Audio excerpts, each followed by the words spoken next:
কাট এবং আনকাট লিঙ্গ সম্পর্কে ভিডিও দিবেন। কোনটাকে কিভাবে ভালো করা যায় এবং যত্ন নেওয়া যায়। নারীদের কাছে কোনটা বেশি ভালো সে সম্পর্কে আলোচনা করবেন। আশা করি আপনি তাড়াতাড়ি ভিডিওটা দিবেন। ধন্যবাদ ভাইয়া সুন্দর একটা কমেন্টস করার জন্য।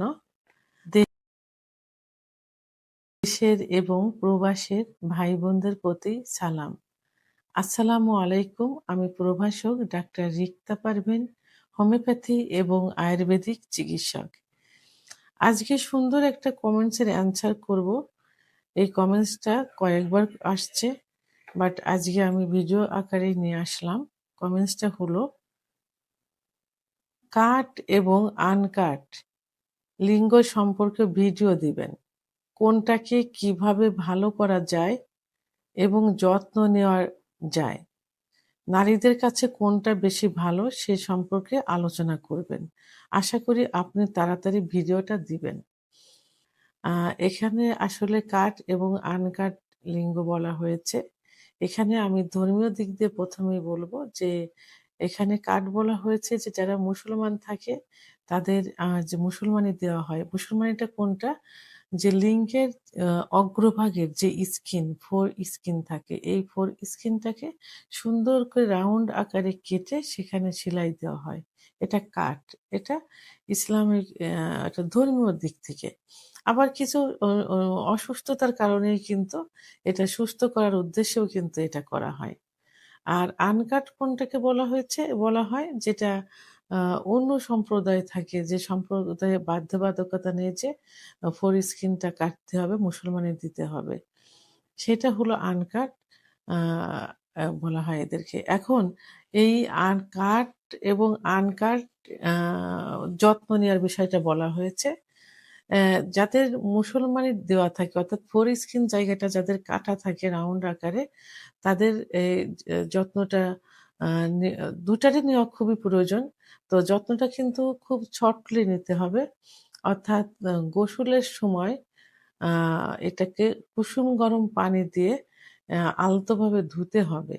এই যে, চারপাশে যে কাটা থাকে, যে সেলাইটা দেওয়া থাকে, এখানে আ এর ভিতরে সুন্দর করে আলতোভাবে আ পরিষ্কার করতে হবে যেন ময়লা এখানে জমে না থাকে।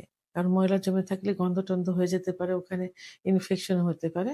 এজন্য কুসুম গরম পানি দিয়ে এটাকে আলতোভাবে পরিষ্কার করতে হবে।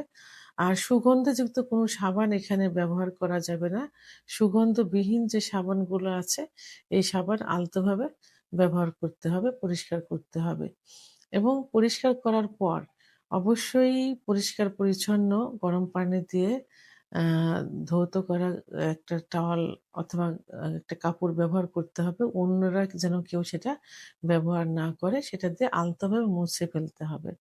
যখনই প্রস্রাব টয়লেটে যাইতে হবে তখনই আ সুন্দর করে এই রাউন্ডের যে পাশে সেলাই দেওয়া থাকে, সেই রাউন্ডের চারপাশে সুন্দর করে পরিষ্কার করতে হবে। এটা কাট যাদের মুসলমানের দেওয়া থাকে এবং সুস্থতার কারণে যাদের এটা কাটা হয়, সে যে ধর্মেরই হোক না কেন। আর আনকাট যাদের, তাদের উদ ক্ষেত্রে এ একই নিয়ম। তবে যখন পরিষ্কার করা হবে তখন আলতোভাবে সফট ভাবে উপরের দিকে চামড়াটা উঠাতে হবে। উঠিয়ে ওর ভিতরে সুন্দর মতো পরিষ্কার করতে হবে। সেটা কুসুম গরম পানি দিয়ে পরিষ্কার করতে হবে গোসলের সময়।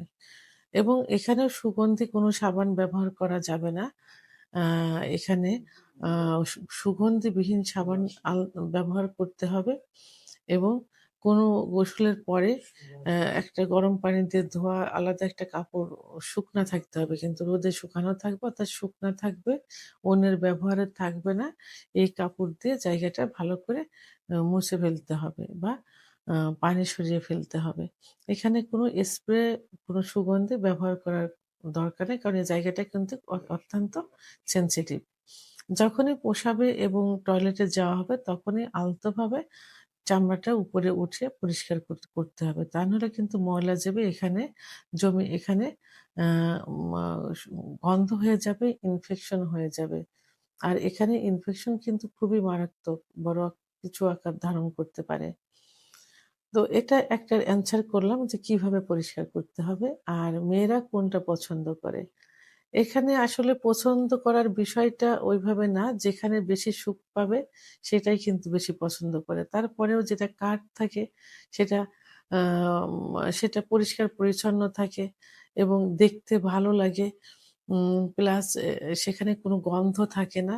এজন্য কাঠটাকে মেয়েরাই বেশি পছন্দ করে থাকে। আবার আনকাটও কিন্তু পছন্দ করে থাকে। কারণ আনকাটগুলো মেয়েদের কাছে মনে হয় যে প্রাকৃতিক একটা সুখ সেখানে তারা পাচ্ছে এবং আ যে ত্বকটা থাকে এই ত্বকটা আলাদা একটা অনুভূতি তাদের দিয়ে থাকে বা মেয়েদের দিয়ে থাকে এবং আ আ যে কারণে আনকাটও কিন্তু মেয়েরা পছন্দ করে থাকে। তাহলে কাট এবং আনকাট মেয়েরা ২ টাই পছন্দ করে। কারণ যেখান থেকে সুখ বেশি পাবে সেটাকেই তারা বেশি পছন্দ করে থাকে বা বেশি চেয়ে থাকে বা বেশি সুখ অনুভব করে থাকে।